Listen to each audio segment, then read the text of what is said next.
మన ప్రభువును రక్షకుడైన యేసుక్రీస్తు నామములో మీకు శుభములు వందనములు తెలియజేస్తున్నాను. అనుదిన ధ్యానమునకు స్వాగతం. ప్రకటన గ్రంథం 11వ అధ్యాయం ఇదిన మన ధ్యానాంశంగా ఉన్నది. ప్రారంభపు వచనాలు నేను చదువుతున్నాను. మరియు ఒకడు చేతికర్ర వంటి కొలకర్ర నాకిచ్చి, నీవు లేచి దేవుని ఆలయమును బలిపీఠమును కొలత వేసి ఆలయములో పూజించు వారిని లెక్కపెట్టుము. ఆలయమునకు వెలపటి ఆవరణమును కొలత వేయక విడిచిపెట్టుము. అది అన్యులకి ఇవ్వబడెను. వారు 42 నెలలు పరిశుద్ధ పట్టణమును కాలితో తొక్కుదురు. అయితే నేను నా 2 సాక్షులకు అధికారం ఇచ్చేదను. వారు గోనపట్ట ధరించుకొని 1260 దినములు ప్రవచింతురు. ఇక్కడ దేవుని మందిరాన్ని బలిపీఠమును కొలత వేయమంటున్నాడు. పూజించే వారిని లెక్కించమంటున్నాడు. అయితే బయటి ఆవరణం జనాంగానికి ఇవ్వబడింది కనుక దాన్ని కొలత వేయొద్దు. దాదాపుగా 3.5 సంవత్సరాలు ఈ అన్యజనులు యెరూషలేముని తమ పాదాలతో తొక్కుతారు. పరిశుద్ధులు అనేకులు కొండల్లోకి లోయలోకి పారిపోతారు. అయితే దేవుడు తన ప్రేమను బట్టి, తన సంకల్పాన్ని బట్టి తన్ను ముద్రించిన వారిని క్షేమంగా, అంటే తన ప్రొటెక్షన్ వారికి ఇస్తాడు. ఇదే సమయంలో జరుగుతున్న ఒక అద్భుతకరమైన దృశ్యం ఏంటంటే, దేవుడు పంపుతున్న 2 సాక్షులు. అయితే 2 సాక్షులు ఎవరు? కొంత మట్టుకు అక్కడ వివరణ రాయబడింది. ఎవరు వీరంటే, దేవుని సన్నిధిలో నిలబడేటువంటి 2 ఒలీవ చెట్లకు సాదృశ్యంగా లేదా దీపస్తంభములకు సాదృశ్యంగా మాట్లాడుతున్నాడు. అయితే ఎందుకని ఒలీవ చెట్టుకే సాదృశ్యంగా మాట్లాడుతున్నారు? కీర్తనకారుడు 52వ కీర్తనలో దావీదు అంటాడు, నేనైతే దేవుని మందిరములో పచ్చని ఒలీవ చెట్టు వలె ఉన్నాను. ఒలీవ చెట్టు కంటే ఖరీదైన చెట్లు లేదా పేరుగాంచిన చెట్లు ఎన్నో ఉన్నాయి. కానీ ఎందుకని ఒలీవ చెట్టుతోనే పోల్చాడు అంటే, మనము న్యాయాధిపతుల గ్రంథంలోకి వెళ్ళక తప్పదు. న్యాయాధిపతుల గ్రంథము 9వ అధ్యాయంలో 8వ వచనం నుంచి నేను చదువుతాను. చూడండి, చెట్లు తమ మీద రాజును ఒకరిని అభిషేకించుకునవలనని మనసు కలిగి బయలుదేరి మమ్మను ఏలుమని ఒలీవ చెట్టును అడగగా, ఒలీవ చెట్టు దేవునిని మానవులను దేని వలన నరులు సన్మానించుదురో ఆ నా తైలము నీయక మాని చెట్ల మీద రాజునై ఉండి ఇటు అటు ఊగుటకు నేను వచ్చేదనా అని వాటితో అనేను. ఒక అద్భుతకరమైన విషయం ఏంటంటే, అటు లేవియా కాండంలో కూడా దేవునికి నైవేద్యం అర్పిస్తున్నప్పుడు ఆ నైవేద్యం కోసం వాడుతున్నటువంటి ఒలీవ నూనె, అచ్చి దంచి తీసినటువంటి ఒలీవ నూనెని మనం చూస్తాం. ఇక్కడ ఒలీవ చెట్టుతో తక్కిన చెట్లు మాట్లాడుతున్నాయి, మా మీద వచ్చి రాజుగా పరిపాలన చేయమంటే ఈ విషయాలు మనం జాగ్రత్తగా గమనించాలి. అయితే ఈ ఒలీవ చెట్టు అంటుంది, మనుష్యులు దేని ద్వారా దేవుణ్ణి మహిమపరుస్తారో ఆ నా తైలము ఇవ్వడం నేను మాని ఈ రాజరికానికి నేను రావాలనా? ఇక్కడ ఈ ఒలీవ చెట్లు ఈ 2 వ్యక్తులకు సాదృశ్యంగా ఉన్నారు. అయితే ఈ 2 వ్యక్తులు ఏం చేస్తున్నారు? సంఘం ఎత్తబడిన తర్వాత దేవుని యొక్క సేవ చేస్తున్నారు, దేవుని పేరట ప్రవచిస్తున్నారు, దేవుని నామములు అద్భుతాలు చేస్తున్నారు. వీరికి ప్రత్యేకమైన అధికారాలు ఇవ్వబడి ఉన్నాయి. నిజంగా వీరు జరిగిస్తున్నటువంటి ఈ యాజకత్వాన్ని బట్టి లేదా ఈ సేవను బట్టి సేవకులందరూ కూడా ఆలోచన చేయాలి. ఆ ద్రాక్ష చెట్టు ఎంత తెలివిగా తన పిలుపును తాను పోగొట్టుకోకుండా ఈరోజు అనేకులు త్రోవ తప్పి యుక్తముగా ప్రవర్తించక తమ పిలుపును మరిచి వ్యర్థమైన వివాదాల జోలికి వెళ్తున్నారు కదా. అయితే ఇక్కడ ఈ ఒలీవ చెట్టుకు ఉన్నటువంటి ఒక విఘ్నత మన సేవా జీవితంలో మనకు చాలా ప్రాముఖ్యమైన విషయం.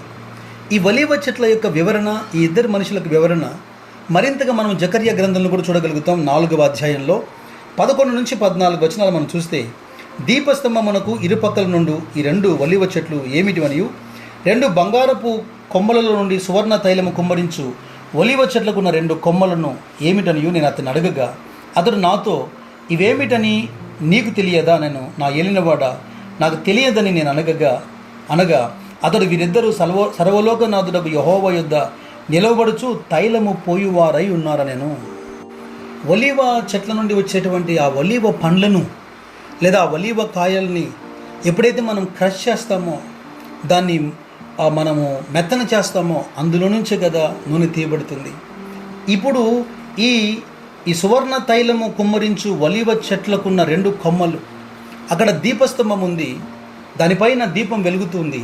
అయితే ఆ దీపస్తంభముకు ఇరువైపులో ఉన్నటువంటి ఒలీవ చెట్ల కొమ్మల ద్వారా నూనె ఆ దీపం వెలుగటానికి ఒక రిసోర్స్గా అందించబడుతుంది.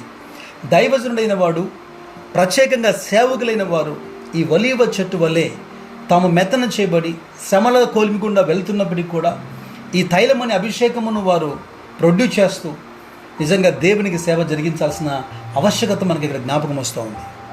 అయితే ఇక ఈ ఇద్దరు ఎవరనే ఒక వివాదాంశం కూడా లేకపోలేదు.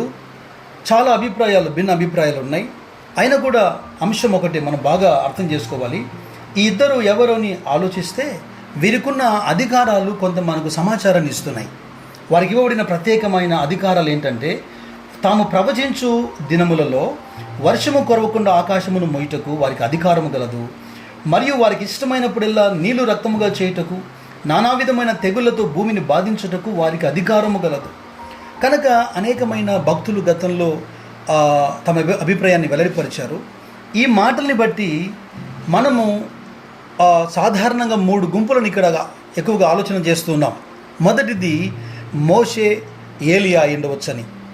ఎందుకంటే రాజుల మొదటి గ్రంథం 17వ అధ్యాయము 1వ వచనంలో ఏలియా వర్షం రాకుండా ఎలాగ ఆకాశాన్ని ఆపాడో ఆ ఎగ్జాంపుల్ని మనము దృష్టిలో పెట్టుకొని ఇక్కడ ఏలియా అనియు, యాకోబు భక్తుడు 5వ అధ్యాయం 17వ వచనంలో అంటాడు కదా, ఏలియా మన వంటి స్వభావం గలవాడై, మన వంటి స్వభావం ఉన్నప్పటికీ ఆయన వర్షింపకూడదని ఆకాశాన్ని మూసేశాడని.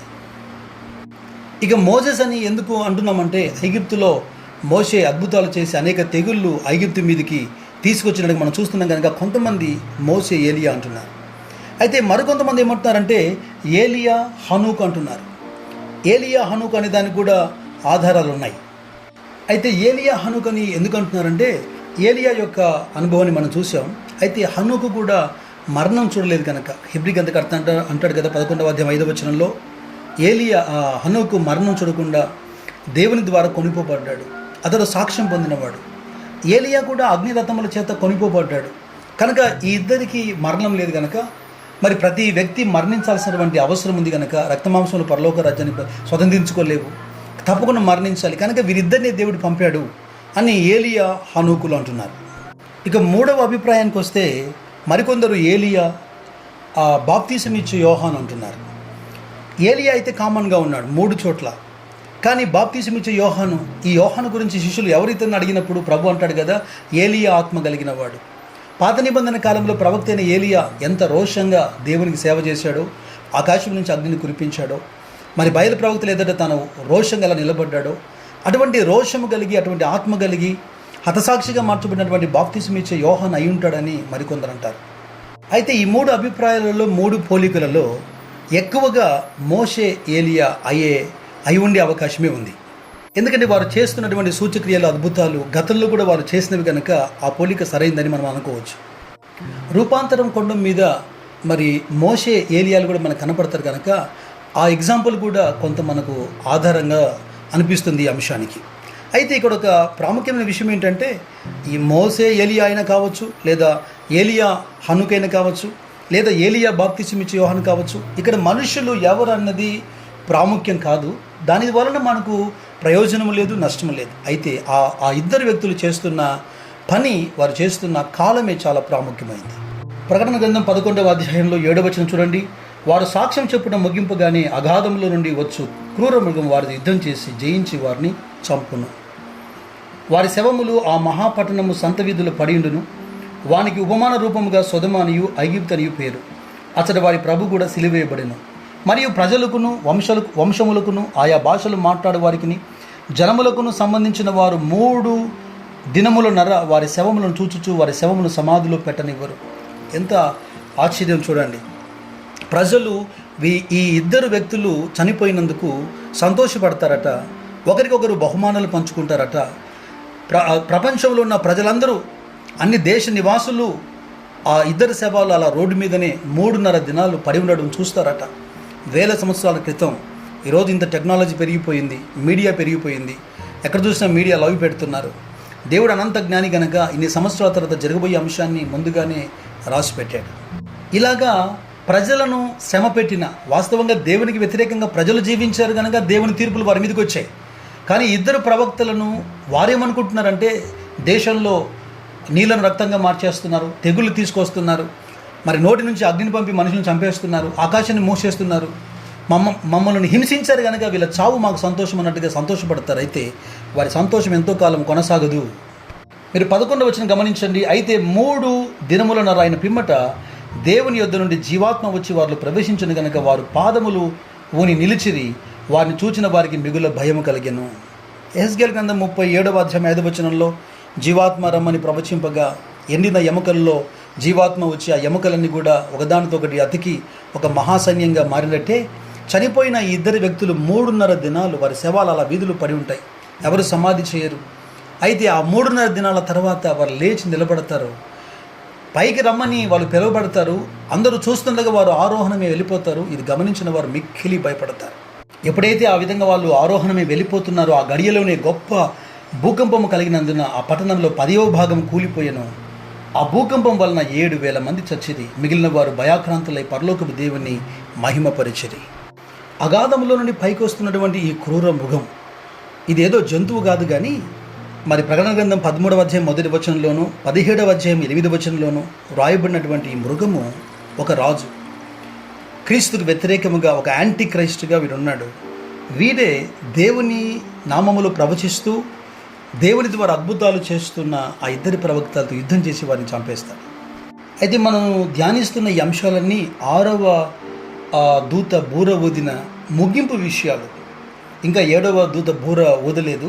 ఈ 11వ అధ్యాయంలో 15వ వచనం మనం గమనిస్తే 7వ దూత బూర ఊదినప్పుడు అని అక్కడి నుంచి ప్రారంభమవుతుంది. అయితే 7వ దూత బూర ఊదిన తర్వాత జరిగే సన్నివేశాన్ని ఈ 11వ అధ్యాయం 15వ వచనం నుంచి చివరి దాకా 12వ అధ్యాయం కలిపి రేపటి పాఠంగా మనం ధ్యానం చేద్దాం.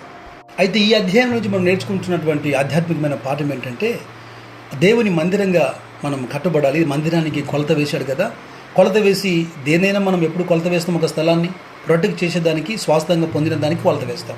కనుక దేవుని మందిరంగా మనము కట్టబడాలి. రెండవదిగా ఇద్దరు సాక్షుల వలె, ఒలీవ కొమ్మల వలె, దీపస్తంభముల వలె మనము మన సేవా విధానాన్ని కొనసాగించాలి. దేవుడి కృప మీకు మెండుగా దయచేయును గాక. God bless you.